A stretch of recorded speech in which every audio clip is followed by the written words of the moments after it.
Yo, bismillahirrahmanirrahim. Assalamualaikum warahmatullahi wabarakatuh.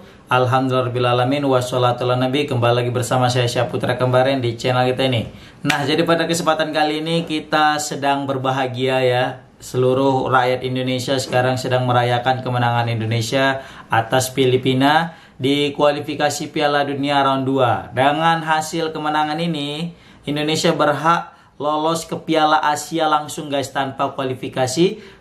Dan Indonesia lolos ke babak ketiga, round 3 Piala Dunia. Wah, ini suatu prestasi, suatu sejarah. Kita belum pernah sejarahnya itu lolos ke round ketiga, tapi kali ini kita berhak untuk bisa main di round ketiga. Dan yang kita lawan nanti di round ketiga itu bukan lagi tim sesama Asia Tenggara, tetapi tim-tim yang Timur Tengah ya, tim-tim seperti Arab Saudi, Uni Emirat Arab, Oman ataupun Qatar, bahkan kayak Australia, Jepang itu pun ikut juga di dalam round 3 ini, yang mana sudah jadi langganan untuk Piala Dunia. Wah, ini luar biasa sekali. Kita harus mengapresiasi anak-anak Indonesia ya, yang sudah mengharumkan nama kita guys, harum nama Indonesia sendiri. Dan tak lepas daripada kontribusi Coach Sintayong yang luar biasa sekali. Tanpa beliau kita kayaknya sulit untuk bisa bersaing di Piala Asia ataupun di kualifikasi Piala Dunia ini. Dan satu yang biasanya kita itu ini ya, fokus kepada AFF, tapi sekarang akhir-akhir ini kita itu enggak lagi peduli kali dengan yang namanya Piala AFF ya. Peduli, tapi tidak seperti seprestisius dahulu kala. Dulu kita itu nganggap Piala AFF itu adalah satu-satunya ajang sepak bola Indonesia yang bisa berbicara. Tapi lihat, semenjak dipegang oleh Coach Sintayong, AFF itu tidak lagi kita pandang dengan seprestisius itu. Bahkan kita lebih siap untuk bermain di Piala Asia dan kualifikasi Piala Dunia. Kita merasa lebih cocok untuk bermain di Piala Asia dan kualifikasi Piala Dunia. Lalu kita itu bukan lagi kayak tim-tim semenjana, bukan dalam artian kita mau mendiskreditkan tim-tim Asia Tenggara. Kita tidak lagi level bermain lawan Laos, Kamboja dan Timor Leste ataupun Myanmar, tapi kita itu lawan kita udah kayak tim-tim Timur Tengah gitu kan, kayak Qatar, Oman, Kuwait, Jordan dan sebagainya, yang seperti tim-tim seperti itu. Bahkan kita di U23 bisa menang lawan Korea.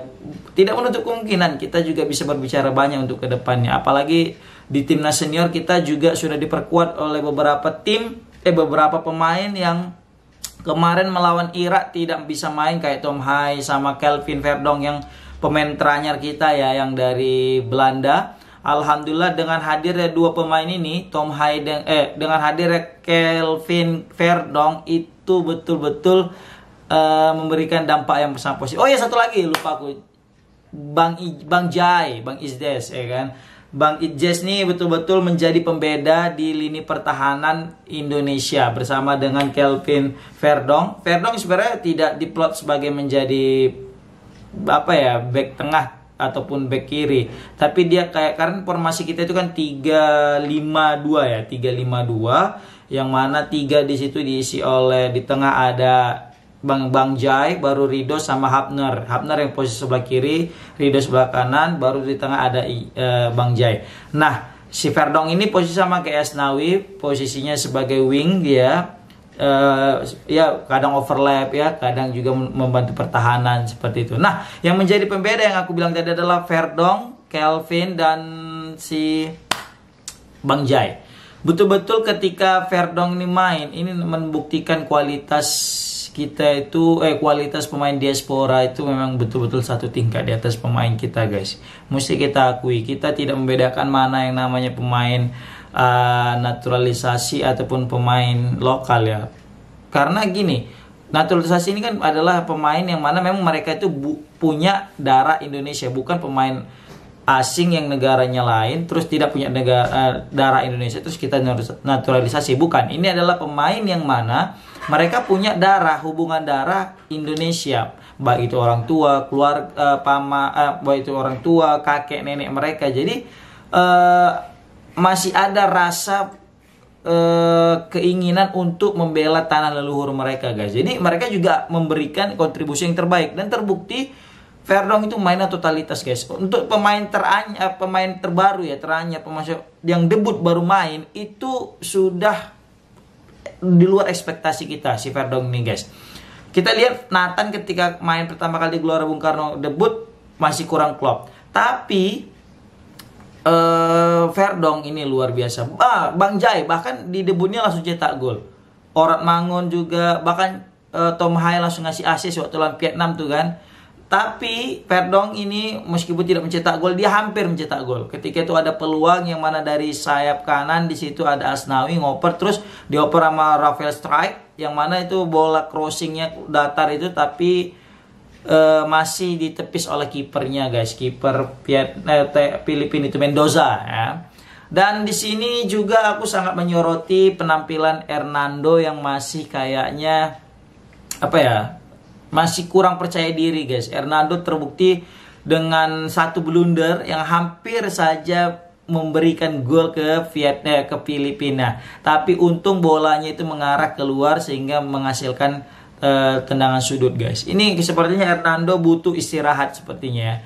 Sebenarnya ada dilema juga sih bagi Coach Sintayong ya. Kalau misalnya dia mengistirahatkan Hernando, takut Hernando semakin terpukul, semakin kurang mentalnya, semakin ya maksudnya kurang pede. Tapi ketika diturunkan, tapi misalnya Hernandonya juga belum siap, itu juga bisa bahaya bagi Hernandonya kan, psikisnya. Terbukti Hernando juga kesulitan setelah pasca blunder di pertandingan sebelumnya melawan Irak. Tapi ya itulah namanya pertandingan, itulah namanya permainan. Ada di suatu hari kita bisa jadi pahlawan, di suatu hari kita bisa melakukan kesalahan.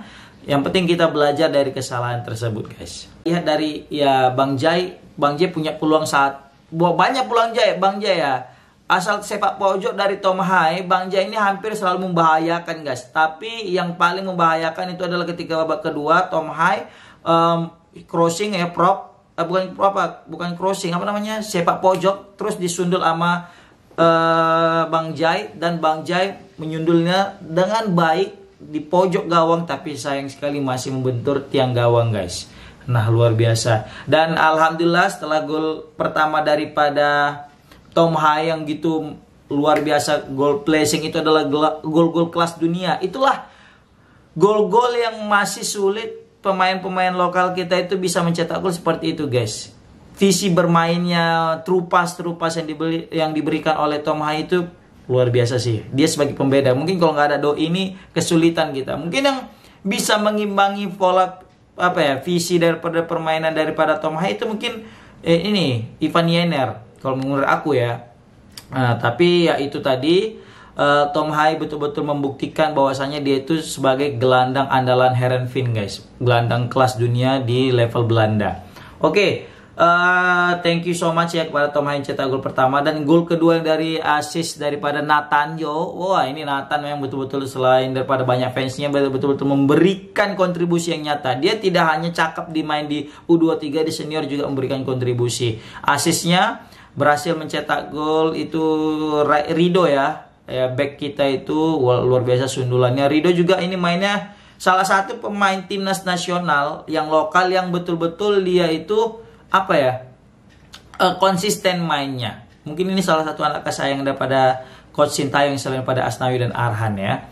Baru kalau daripada Asnawi Bahar ya masih belum bisa menemukan performa yang terbaik menurut aku ya. Satu-satunya peluang yang ia berikan yang ia dapat itu adalah ketika Tom Hai memberikan true pass tapi masih gagal diraihnya. Marcelino Ferdinand, sebenarnya Marcelino Ferdinand ini baik ya dalam permainan. Dia pergi jemput bola, dia nutup bola, dia cover, dia mau pressing ya. Tapi ya itu masih banyak keputusan-keputusan yang masih kurang daripada Marcelo Ferdinand. Tapi overall ya bagus ya, dia tidak ada capeknya. Pemain ini masih muda, masih butuh pelajaran ke depannya lagi. Ya itu pelajaran didapat daripada pertandingan-pertandingan seperti ini. Makanya kita tidak bisa juga menjudge terlalu kepada pemain-pemain muda ya. Tapi pemain muda juga tidak boleh menutup diri daripada kritikan ataupun saran yang diberikan oleh pengamat sepak bola seperti Coach Sintayong. Kalau aku nggak usah lah, aku kan bukan pengamat kali ya kan. Oke. Baru juga Orat Mangun ya. Orat Mangun ini juga punya banyak peluang ya, dan Orat Mangun ini sebenarnya bukan striker diplot sebagai striker utama ya. Dia itu kan kayak wing gitu, tapi perannya juga cukup sentral meskipun dia tidak mencetak gol, tapi banyak peluang yang ia berikan dan pergerakan-pergerakannya juga luar biasa. Bahkan juga dia itu banyak membahayakan melalui aksi-aksinya, individunya yang kontrol bola lah, yang memberikan true pass juga, passing-passingnya juga asik ya, sama dengan Rafael Strike. Tapi Rafael Strike kali ini betul-betul tenggelam, belum mendapatkan performa yang terbaiknya guys. Nah overall kalau aku lihat ini luar biasa, 11 tim yang menjadi starting lineup ini sudah pas yang diturunkan oleh Coach Sintayong. Kemudian pergantian pemain juga efektif ya, walaupun masih belum ada kontribusi dari pemain pengganti seperti Yakob Sayuri, Sandy Walsh, Ivan Yenner, Pratama Arhan, dan Dimas Derajat. Bahkan Dimas Derajat minim kontribusi. Kalau Arhan, dia masih sempat ada melakukan lemparan ke dalam yang cukup membahayakan, yang mana saat itu Bang Jai itu hampir saja mencetak gol dari lemparan daripada si Arhan, tapi masih ditepis oleh kiper Filipin Mendoza. Dan Filipina sendiri nyaris tanpa peluang ya. Ada sih sedikit peluang, bahkan kalau aku bisa bilang Hernando ini hampir tidak punya tidak punya kerjaan yang berarti ya.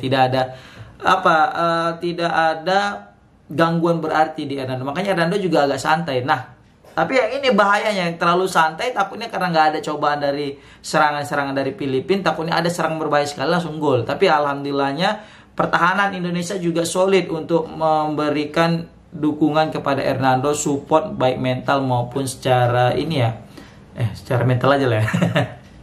Oke, Ivan Yenner juga Baya Jasoso belum juga memberikan kontribusi, tapi ya seperti biasa Ivan Yenner tenang banget. Sandy Walsh juga, bahkan Yakob Sayuri ketika masuk itu sempat memberikan ancaman-ancaman yang berarti ya melalui serangan dari sayap kanan. Memang Asnawi sama Yakob Sayuri bermain di kanan itu 1-2-1-2-nya cakep. Seperti biasa Yakob Sayuri selalu memberikan totalitas ya. Dan overall yang mungkin bisa kita lihat di sini, Indonesia lolos ya ke babak selanjutnya. Sebagai peringkat pertama itu ada Irak, peringkat kedua itu adalah Indonesia, Vietnam ketiga, dan Filipina sebagai juru kunci dengan poin 1, Vietnam 6, Indonesia 10, dan Irak bermain dengan sempurna dengan 18 poin dari 6 kemenangan guys.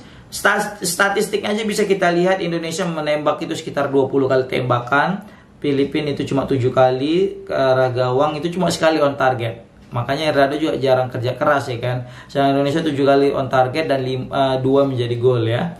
Penguasaan bola 54% Indonesia, 46% Filipina. Dan satu lagi aku mau soroti adalah lapangan GBK itu sangat gak layak ya. Maksudnya dalam arti ini kan kelas kita kan udah Piala Dunia gitu kan. Pemain kita udah sekelas pemain-pemain yang elit, tapi masa lapangan sulit gitu. Maunya GBK ini disterilkan lagi lapangannya. Apalagi kalau kita udah tahu ada mau event-event kelas dunia seperti ini ya, mungkin pihak panitia itu bisa aku nggak tahu pihak mana sih bertanggung jawab atas GBK ini, apakah pihak PSSI atau pihak pemerintah kota setempat, atau mungkin ya siapa yang punya Gelora Bung Karno, yang pemerintah kan, itu kan bukan milik pribadi kan. Nah mungkin bisa lah untuk membagi jadwal lagi, kalau misalnya udah ada mau pertandingan kayak gitu, jangan lagi ada kegiatan di Gelora Bung Karno. Seperti itu pengennya kita, jadi stadion jadi lebih cakep gitu kan, kalau kita harapan kita. Tapi ya kita apalah ya daya ya. Oke, mungkin itu aja yang dapat aku sampaikan perihal Indonesia melawan Filipina. Semoga di pertandingan selanjutnya di round ketiga kita dapat berkontribusi banyak. Oke, Indonesia mantap.